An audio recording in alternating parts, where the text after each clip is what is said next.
નમસ્કાર તમામ મિત્રોને સ્વાગત છે આપણી યુટ્યુબ ચેનલ સ્ટોક એનાલિસિસમાં। આજે આપણે 5 શેર અને એક આઈપીઓ વિશે વાત કરવાના છે। એમાં પહેલો શેર જોઈએ તો આ શેર ₹30 સુધી જઈ શકે છે। તેને ખરીદવા માટે ઘસારો નિષ્ણાતોએ કહ્યું ખરીદો નફો મળશે। યસ બેંકના શેર આજે સોમવારે ફોકસમાં છે। કંપનીનો શેર આજે ઇન્ટ્રાડેમાં 6% વધીને ₹26.70 પર પહોંચ્યો હતો। શેરમાં આ વધારા પાછળનું કારણ ત્રિમાસિક પરિણામો છે। અગાઉ શુક્રવારે આ શેર ₹24.78 પર બંધ થયું હતું। વાસ્તવમાં યસ બેંકના જૂન ક્વાર્ટરના પરિણામો અપેક્ષા કરતાં સારા હતા। ગયા નાણાકીય વર્ષના એપ્રિલ-જૂન ક્વાર્ટરમાં યસ બેંકનો ચોખ્ખો નફો 46.7%ની વૃદ્ધિ સાથે ₹502 કરોડ રહ્યો હતો। યસ બેંકના શેરના ભાવમાં તેજીના પરિબળો અંગે પ્રોફિટ માર્ક સિક્યુરિટીઝના સંશોધનના વડા અવિનાશ ગોરક્ષકે જણાવ્યું હતું કે 2024ના સકારાત્મક ક્વાર્ટરલી 1 પરિણામો પછી યસ બેંકના શેર વધી રહ્યા છે। ખાનગી ધિરાણકર્તાએ વાર્ષિક અને ત્રિમાસિક ચોખ્ખા નફામાં વૃદ્ધિ નોંધાવી છે। યસ બેંકના આઉટલુક વિશે વાત કરતા શેર પર Choice broking executive director Sumit બગડીએ જણાવ્યું હતું કે ₹23ના સ્ટોપ લોસ સાથે ફ્રેશ એન્ટ્રીની સલાહ આપવામાં આવે છે। યસ બેંકના શેરધારકો પણ ₹23ના સ્ટોપ લોસને જાળવી રાખીને આ સ્થિતિ જાળવી શકે છે। યસ બેંકના શેરમાં જોરદાર વધારો થવાની ધારણા છે। ટૂંક સમયમાં આ શેર ₹28 અને ₹30 સુધી પહોંચી શકે છે। બીજો શેર જોઈએ તો આ શેર ₹65 પર જઈ શકે છે। નિષ્ણાતોએ કહ્યું તેને ખરીદો, તે નફો આપશે। જો તમને કોઈપણ ગુણવત્તાના શેરમાં રસ હોય અને તમે દાવ લગાવવાનું વિચારી રહ્યા છો તો તમારા માટે સારા સમાચાર છે। તમે ઉજ્જીવન સ્મોલ ફાઇનાન્સ બેંકના શેર પર દાવ લગાવી શકો છો। સ્થાનિક બ્રોકરેજ અનુસાર આ સ્ટોક આગામી દિવસોમાં વધુ વધી શકે છે। HDFC securities Ujjivan small finance bank પર ₹65ના ટાર્ગેટ ભાવ સાથે બાય રેટિંગ ધરાવે છે। ઉજ્જીવન સ્મોલ ફાઇનાન્સ બેંકની વર્તમાન બજાર કિંમત ₹43.45ની આસપાસ છે। 31 માર્ચ 2024ના રોજ પૂરા થતા વર્ષ માટે ઉજ્જીવન સ્મોલ ફાઇનાન્સ બેંક લિમિટેડના મુખ્ય ઉત્પાદન અથવા મહેસૂલ સેગમેન્ટ્સમાં એડવાન્સ અને બિલ્સ પર વ્યાજ અને ડિસ્કાઉન્ટ, રોકાણમાંથી આવક, આરબીઆઈ અને અન્ય આંતરબેંક ફંડ સાથેના બેલેન્સ પરનું વ્યાજ અને વ્યાજનો સમાવેશ થાય છે। 30 જૂન 2024 સુધીમાં પ્રમોટર પાસે કંપનીમાં 73.52% હિસ્સો હતો, જ્યારે એફઆઈ એટલે કે ફોરેન ઇન્સ્ટિટ્યુશનલ ઇન્વેસ્ટર પાસે 24.68% અને ડીએ એટલે કે ડોમેસ્ટિક ઇન્વેસ્ટર ઇન્સ્ટિટ્યુશનલ પાસે 7.33% હિસ્સો હતો।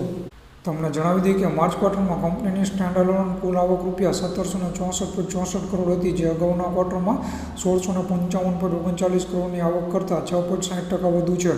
તાજેતરના ત્રિમાસિક ગાળામાં બેંકે કરવેરા પછી ₹329.63 કરોડનો ચોખ્ખો નફો નોંધાવ્યો છે। ત્રીજો શેર જોઈએ તો વેદાંતાએ રોકાણકારોને આપ્યા સારા સમાચાર। રજાના દિવસે આવ્યા મોટા સમાચાર, કંપનીને મળી મોટી સફળતા। માઇનિંગ ગ્રુપ વેદાંતા લિમિટેડ ₹440ના 19.31 કરોડ ઇક્વિટી શેરના ક્વોલિફાઈડ ઇન્સ્ટિટ્યુશનલ પ્લેસમેન્ટ દ્વારા ₹1 પ્રતિ શેરના ઇસ્યુ ભાવે 8,500 કરોડ ઊભા કર્યા છે। શેર બજારને આપેલી માહિતીમાં કંપનીએ કહ્યું કે 19 જુલાઈએ બંધ થયેલા આ ઇસ્યુમાં પ્રતિ શેર ₹461.24ના ન્યૂનતમ ભાવ પર 4.61%નું ડિસ્કાઉન્ટ આપવામાં આવ્યું હતું। વેદાંતાએ જણાવ્યું હતું કે તેણે 19.31 કરોડ શેર વેચીને ₹8,500 કરોડ ઊભા કર્યા છે। ક્યુઆઈપી દ્વારા ઇક્વિટી શેર ફાળવવામાં આવેલા મોટા રોકાણકારોમાં અબુધાબી ઇન્વેસ્ટમેન્ટ ઓથોરિટી, ગોલ્ડમેન સેક્સ, Nippon mutual fund, SBI mutual fund, UTI mutual fund, ICICI mutual fund, Aditya Birla mutual fund અને મીરા મ્યુચ્યુઅલ ફંડનો સમાવેશ થાય છે।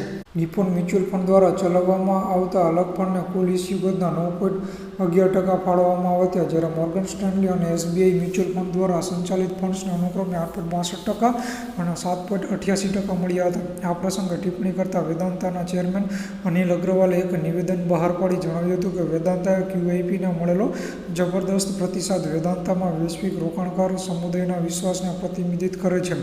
અમારી વિશ્વની અગ્રણી અસ્કયામતોનો અનોખો સમૂહ, ઓપરેશનલ અને ખર્ચ શ્રેષ્ઠતાનો અમારો પ્રયાસ અને આપણું વ્યૂહાત્મક ભાવિ ભારતના વિકાસ પ્રોજેક્ટની શક્તિમાં અત્યંત વિશ્વાસને રેખાંકિત કરે છે। ક્યુઆઈપીમાં વિદેશી સંસ્થાકીય રોકાણકારો, મ્યુચ્યુઅલ ફંડ્સ, વીમા કંપનીઓ અને અન્ય રોકાણકારોનો નોંધપાત્ર રસ જોવા મળ્યો હતો। વેદાંતાની કમિટી ઓફ ડિરેક્ટર્સે 15 જુલાઈ 2024ના રોજ શેર દીઠ ₹461.26ના ફ્લોર પ્રાઇસ સાથે ક્યુઆઈપીને ઇસ્યુ માટે ખોલવાની મંજૂરી આપી હતી। કંપનીએ એક નિવેદનમાં જણાવ્યું હતું કે ક્યુઆઈપીમાંથી મળેલી આવકનો ઉપયોગ વેદાંતા લિમિટેડની બેલેન્સ શીટને સુધારવા માટે કરવામાં આવશે અને નજીકના ભવિષ્યમાં કંપનીના $10 બિલિયનની ટેક્સ પહેલાંની કમાણીનું ટાર્ગેટ હાંસલ કરશે। ચોથો શેર જોઈએ તો એમાં આપણે 2 શેર જોવાના છે। બજેટ પહેલાં ખરીદવા 2 ક્વોલિટી શેર, 1 વર્ષમાં સારો નફો મળશે. એમાં પહેલો શેર છે વેલ્સપન લિવિંગનો શેર છે. એલકેપી સિક્યુરિટીઝના કુણાલ શાહે ટેક્સટાઇલ સ્ટોક વેલ્સપન લિવિંગમાં ખરીદીનો અભિપ્રાય આપ્યો છે. હાલમાં આ શેર 173 રૂપિયાની આસપાસ ટ્રેડ કરી રહ્યો છે. 195થી 210 રૂપિયાની ટાર્ગેટ કિંમત માટે તેમાં રોકાણ કરવાની સલાહ આપવામાં આવે છે. રૂપિયા 137ના સ્તરે સ્ટોપ લોસ રાખવો પડશે. ટેકનિકલ ચાર્ટ પર શેરે સારો સપોર્ટ બનાવ્યો છે. લાંબા ગાળાના ચાર્ટ પર બ્રેકઆઉટના સંકેતો છે.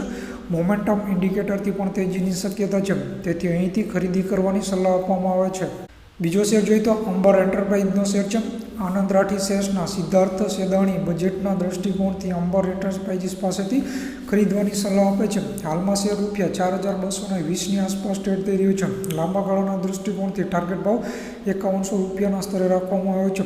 આ કંપની ઈએમએસ સ્પેસમાં છે, ખાસ કરીને રૂમ એસી સેગમેન્ટમાં કોન્ટ્રાક્ટ મેન્યુફેક્ચરિંગ કરે છે. આ ક્ષેત્રને ઉત્પાદન અને નિકાસને લગતી બજેટ જાહેરાતોથી ટેકો મળી શકે છે. એસી ઉદ્યોગ 100% વધી રહ્યો છે. માંગમાં વધારો અને જીવનશૈલીમાં ફેરફારને કારણે કંપની માટે સારો દેખાવ છે. હવે જોઈ છઠ્ઠો છે આઈપીઓ જોવાનો છે આપણે, બરાબર. તો પહેલા જ દિવસે આઈપીઓ પર દાવ લગાવવાનો ઘસારો હતો. 100% સબસ્ક્રાઇબ, કિંમત રૂપિયા 100થી ઓછી. પ્રાઇમરી માર્કેટમાં સનસ્ટાર આઈપીઓ ખુલ્યો છે. કંપનીના આઈપીઓનું કદ 510.15 કરોડ છે. કંપનીનો આઈપીઓ પ્રથમ દિવસે સંપૂર્ણ સબસ્ક્રાઇબ થયો હતો. ગ્રે માર્કેટમાં પણ સનસ્ટાર આઈપીઓનું પ્રદર્શન શાનદાર છે. સનસ્ટાર આઈપીઓ 29 જુલાઈએ ખુલ્યો હતો. રોકાણકારો પાસે 23 જુલાઈ 2024 સુધીનો સમય છે. કંપની દ્વારા શેરની ફાળવણી 24 જુલાઈના રોજ કરવામાં આવશે, જ્યારે બીએસસી અને એનએસસીમાં લિસ્ટિંગ 26 જુલાઈ 2024ના રોજ થશે. તમને જણાવી દઈએ કે આ આઈપીઓની પ્રાઇસ બેન્ડ 90 રૂપિયાથી 95 રૂપિયા પ્રતિ શેર નક્કી કરવામાં આવી છે.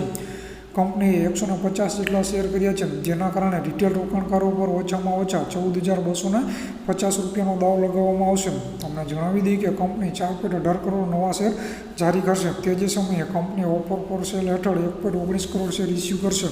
સનસ્ટાર આઈપીઓને 19 જુલાઈના પ્રથમ દિવસે જ 4.23 ગણું સબસ્ક્રિપ્શન મળ્યું હતું. આ રિટેલ કેટેગરી આ દિવસે 4.19 વખત સબસ્ક્રાઇબ કરવામાં આવી હતી. તે જ સમયે બિન સંસ્થાકીય રોકાણકારોની શ્રેણીમાં 9.89 ગણું સબસ્ક્રિપ્શન પ્રાપ્ત થયું હતું અને ક્વોલિફાઈડ ઇન્સ્ટિટ્યુશનલ બાયર્સ કેટેગરીમાં 0.05 ગણું સબસ્ક્રિપ્શન પ્રાપ્ત થયું હતું. ગ્રે માર્કેટમાં કંપનીની સ્થિતિ સારી છે. આજે ગ્રે માર્કેટમાં કંપની રૂપિયા 32 પર ટ્રેડ કરી રહી હતી.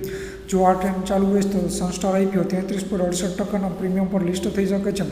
આઈપીઓ 15 જુલાઈના રોજ 44 રૂપિયાના જીએમપી પર ઉપલબ્ધ હતો, પરંતુ ત્યારથી જીએમપીમાં થોડો ઘટાડો થયો છે. તો આ 5 શેર અને એક આઈપીઓ પર તમે નજર રાખી શકો છો. તો આજના વિડીયોમાં આટલું જ. વિડીયો સારો લાગ્યો હોય તો ચેનલને સબસ્ક્રાઈબ કરીને સપોર્ટ કરજો. વિડીયોને લાઇક કરજો, કમેન્ટ કરીને શેર કરી દેજો. જય હિન્દ, જય ભારત.